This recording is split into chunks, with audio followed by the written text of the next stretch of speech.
Не істеушіңдер мұнда, үйдейлерінен ұшақ тапсайды бұлар. Все, екі жаққа кетеміз, все.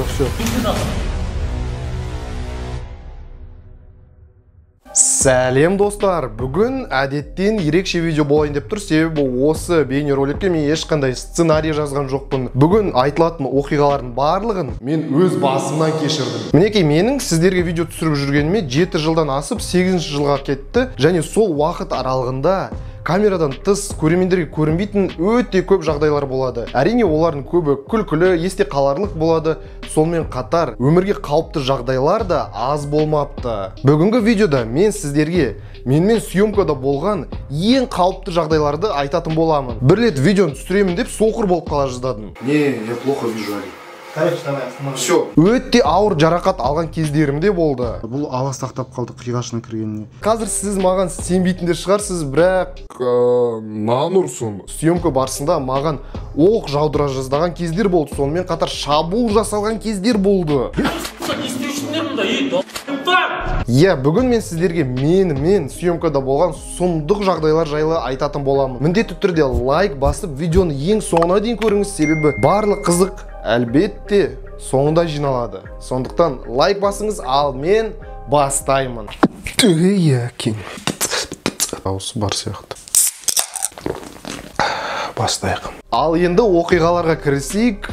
Бірде-бір осы видеода болған жағдайларды мен біреу онша емес, біреу лайтовый, біреуі хардкорный деп бөле алмаймын. Себебі осы оқиғалардың барлығы өмірге қауіпті болды. Видеоның басынан бастап соңына дейін біз оқиғалардың осылай өсуіне байланысты сұмдық жағынан жалғастыратын боламыз. Және оның төменгісі, айсбергтің беткі жағын айтатын болсақ, бір съемкада мен есіме келтіргеннің өзі жаман. 100 рет басымды жудым деген видеода мен соғыр болып қала жаздадым. Что за фигня? Че?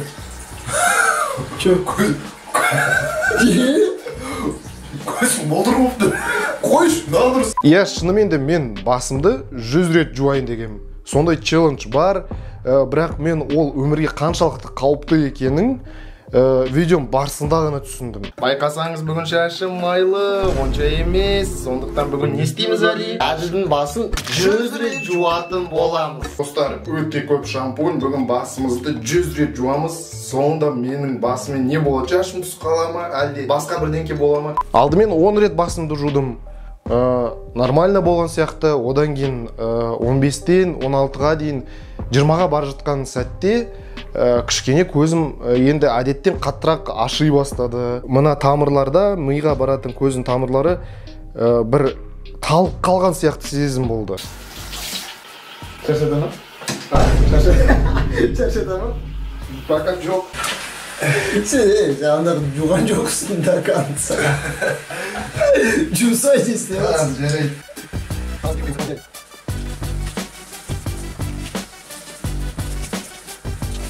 20-дан кейін ощущение қалай? Аяғым үйіп қалды. Шашын құрғақ сияқты, и сулы сияқты бір кезде. Мен ондай бірінші сезініп тұрмын. Көз қызыл болып тұрмын. Қойш.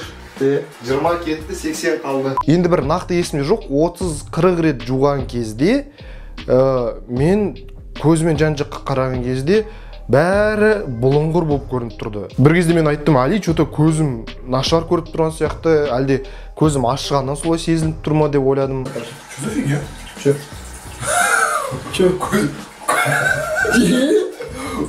Көзім болдырмапты. Қойш, надырсын. Одан кейін бара-бара көзімнің көру қабілеті нашарлай бастады. Нифига себе. Онда, да, челлендж. Тоқтатайын. Или свет не так... Почему я так вижу, я не понял. Смотри, если я свет уберу вот так. Не, я плохо вижу, Али. Короче, давай, останови. Все. Ананы смывай. Достар, басты 50 рет жудық. Қаз бұл эксперимент тоқтатуға шешіп қабылдадық. Кәдімгідей ваннада шыққан кезде мен Алиді былай қолмен ұстап шықтым. Ал ары қарай видеоны бітірдік. Съемка біткеннен кейін мен жаттым. Қазір мүмкін көзіме көп шампунь кіріп кетті. Қазір басылады шығыр деген оймен жаттым. Бірақ енді бұл сезім 2-3 күнге созылған кезде, айналамның барлығы бұлыңғыр болып тұрған кезде енді кішкене алаңдап уайымдай бастадым. Неге мен бұл челленджді орындадым, қайдан ғана бұл ой маған миыма келді деп өзімді кінәлай бастадым. Мына влог жеке өзіме өте қатты ұнайды, өте қызықты влог. Білмеймін, осы күнге дейін Puzzle Life'та біз бұндай влогты түсірдік пе, жоқ па, бірақ өте көп қызықты заттарды осы жерде түсірген болатынбыз.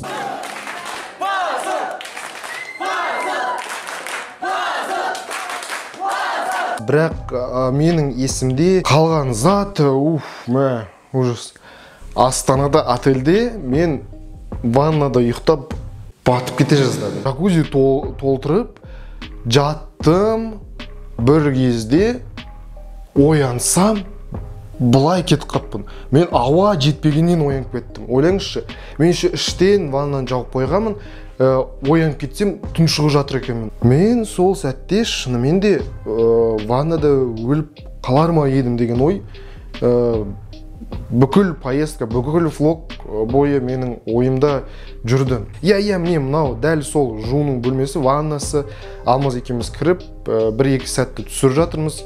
Және осы жерде бірер сағаттан кейін мен толтырып джакузины тұншығып қала жаздадым. Өліп қала жаздадым. Бүгінгі мен айтып жатқан жағдайлармен байланысты видеолардың барлық сілтемелері видеоның сипаттамасында жазылып тұрады. Кіріп, міндетті түрде қараңыздар, Puzzle Life'қа тіркеле отырыңыздар, себебі біз өз өмірімізбен мұнда жертв етіп жатырмыз. Контент үшін, сіздер үшін. Осы уақытқа дейін Puzzle Life арнасында біз тағамдармен байланысты қандай ғана видеоларды түсірген жоқпыз.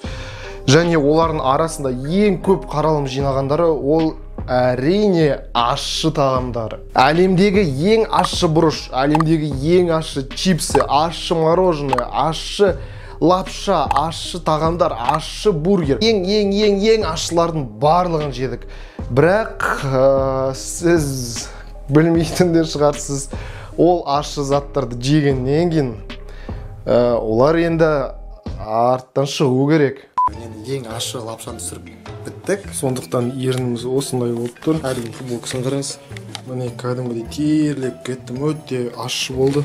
Міне біздің лапшамыз, мынаны қараңдаршы. Төменде қалып қалды. Енді мынау кәдімгі достар, мынау смерть, бұл өлім. Мынаны жесеңдер. Көзім бетімді жуып қолмен кеттім көзіме.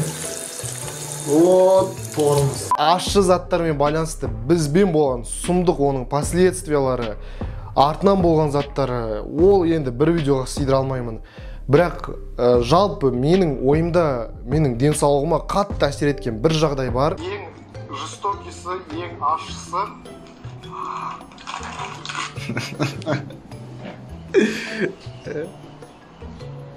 Қайсы ең жестоки, қайсы ең ащы болды. 3 күн өтті енді. Видео түсіргеннен кейін 3 күн өтті. Әділ өліп отыр. Қайда кеттің?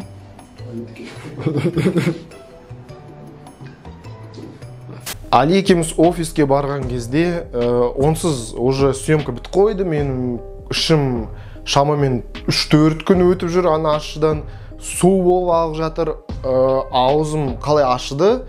Енді мына жақта солай ащы жатты сол кезде. Шынымен де қазір ойлап жатсам, Қазақстанда Али екеуміз сияқты ащы тағамдарды ешкім ешқашан жемеген сияқты. Өлеменді! Нешменнен алдым? Бірақ чипсы, ё-майо, 1,5 миллион Scoville. Ойлап көріңіз, достар. Бағына сатып алған чипсыны түсіріп жатырмыз, міне камера барлығын костюмға дайындап жатырмыз. Али жана жаман қиналды. Енді ана жақта жатыр жерде.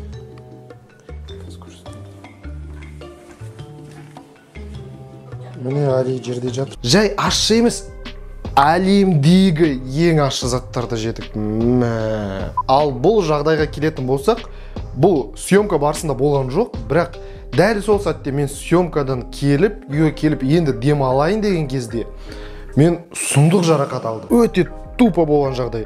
Мен кесен алдым, білмеймін қалай түсіріп алдым, шағып алдым жерге. Қазір мен оның жарылған шыныларын жинап алам деп алып келдім сыбыртқыны и дәл сол шыныны өзім бас жердім. Бір кезде қан кәдімгідей фыг етіп шашырады. Бұл алас тақтап қалды қиғашына кіргеніне. Егер тура кіретін болса, ол тамырдың кім біледі тамырдың ішіне кіріп кететін бе еді, немесе бұдан да қатты қан ағып осы скорый помощь келгенше дейін мүлде қан көп жоғалтатын едім ба. Бұл менімен болған өте ауыр жарақат жайлы білгіңіз келсе, міндетті түрде видео сипаттамасындағы телеграм арнама өтіңіздер. Ол жерде мен бұл жағдай жайлы толықтай айтып кеттім аудиомда, және мен оны закрепке қойып кетем, міндетті түрде кіріп, сонымен қатар тіркеліп қарап кетіңіздер. ЗХ Бақытжан арнасындағы Бақытжан мен біз Ұлы Отан соғысы ардагерлерінің тастанды госпиталіне бардық. Бүгін Бақытжан екеуміз Ұлы Отан соғысы ардагерлерінің госпиталіне барамыз. Әділ вообще барып көрген жоқ госпиталь Вовқа. Мен барғам, қазір Әділді осында алып келіп тұрып, көреміз реакциясына. Өте үлкен заброшка, қорқынышты еще. Енді каждый комнатада уже Ұлы Отан соғысының ардагерлерінің госпиталі деген өзі, госпиталь мына жерде ауру адамдардың болған өзі іште анандай бір страх тудырады бар ғой. Бақытжан госпиталінің басқа жағына барды, мен басқа жағына бардым, араладық. Бөлініп, разные комнаталарға кіріп, короче, жалғыз. Удачи. Давай, саған да удачи. Достар, мына жерде сондай ощущение, как будто біреу сені аңдып тұрған сияқты, немесе постоянно сен мына жерде өтетін болсаң, мына коридордың артында біреу жүрген сияқты, үстіде төбеде біреу жүрген сияқты сезім болады да, қорқыныш сезімі. Сонымен қатар бір жерде кездесеміз деп уәделестік, және сол жерде кездестік, и бірге екеуміз екінші этажға бардық. Қандай бөлме бар, сол жерге барайық. Может тоже ал. Не істеушіңдер мұнда, долбар!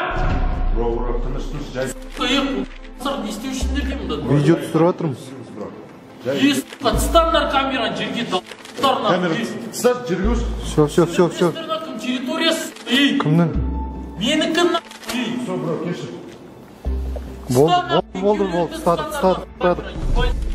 Ол біздің камераларымызды көріп, әлгі видеоны өшіріңдер, камераны маған беріңдер деп шақпен шықты бізге. Давай, все, екі жаққа кетеміз, все. Кетіңдер, бұл, тез, давай. 20 секунд береміз. Иә, әрине, бұл жерде мен бір түрлі реакция бердім. Иә, тоқта, бауырым тоқта деген сияқты спокойно тональностьпен айтып тұрмын. Бірақ ішімден эмоциялар мені жарып жатты. Не істейміз деп өзім не істерімді білмей жаттым. Бір кезде келістік, барлығы жақсы болды.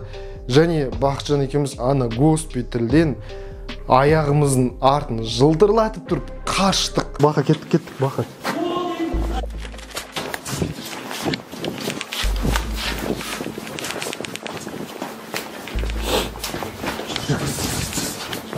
Қай жақтан шығу? Қаңтар оқиғасында мен бұл сұмдық, елімізде болған ең сұмдық жағдайды камера алып, алаңға шығып, түсіруге шықтым ғой. Бұл видео арнада бар, ол аса қатты қаралымды жинаған жоқ, возрастной ограничение қойылды, монетизациясы өшірілді. Кәдімгідей әдеттен төменгі видео болып шықты, бірақ бұл видеоны түсіру барысында бізді атып тастай жаздады. Қандай оймен, әлі күнге дейін ойлап тұрмын, қандай оймен мен елде болған ең сұмдық жағдайлардың бірінде камераны алып түсіруге шықтым. Кәдімгідей елімізде атака болып жатқан кезде ең сондай подозрительный, осау деген адамдарды атып тастауға ресми рұқсат берілген кезде мен сумкалармен, софтбокстармен, автомат сияқты кәдімгідей әлекеміз шықтық. Ё-моё! Именно осы сәтті түсірген кезде, міне қазір сіз көріп тұрсыз, 1 секундтан кейін мен машинадан түсіріп жатырмын, 1 секундтан кейін бізге автоматтар бүйтті. Камераларыңды алыңдар дедім, бір есімде жоқ, бірдеңке деп айтты әйтеуір, айғалады. Мен де не деп айғалаған есімде жоқ, бірақ конкретно бізге автоматтар бүйтіп қараған кезде сол біраз уақыт есімде болды. Білмеймін, қазір бұл видеоны қанша адам көреді, бірақ ешкімге реально қазір ататын автоматты бүйтіп ешкімге направлять етпеген де шығар өмірінде. Бірақ бұл сезім өте жаман екен. Мен реально ойладым, қазір бізді атып тастай ма деп. отырдық та терезені жаптық та выдып зуылдадық үйге. Ешкім жоқ көшеде, біз ғана жүрміз. Автомат айтпақшы, сол кезде мен өз көзімен жерде өліп жатқан адамдарды көрдім, денелер жатыр. Соларды түсіремін деп, өзім солардың қатарына кетіп қала жаздадым. Ужас. Мінеки съемка барысында менімен осындай сұмдық жағдайлар болды. Және бүгін мен оның 4-5 ғана жайлы айтып кеттім, ал ондайлар өте көп болды. Сондықтан осы тақырыптың екінші бөлімін көргіңіз келсе, міндетті түрде осы видеоға көбірек лайк жинаңыздар. Және сол кезде сіз осы видеоның екінші бөлімін көресіз. Ал екінші бөлімде мен сіздерге айтып тұрмын. Ол жерде сізді вообще миды жаратын сұмдық жағдайлар күтіп тұр. Сондықтан көбірек лайк, арнаға міндетті түрде тіркеліңіздер. Ал бүгін сіздермен болған мен Әділ. Бүгінге осы пазлға жазыл.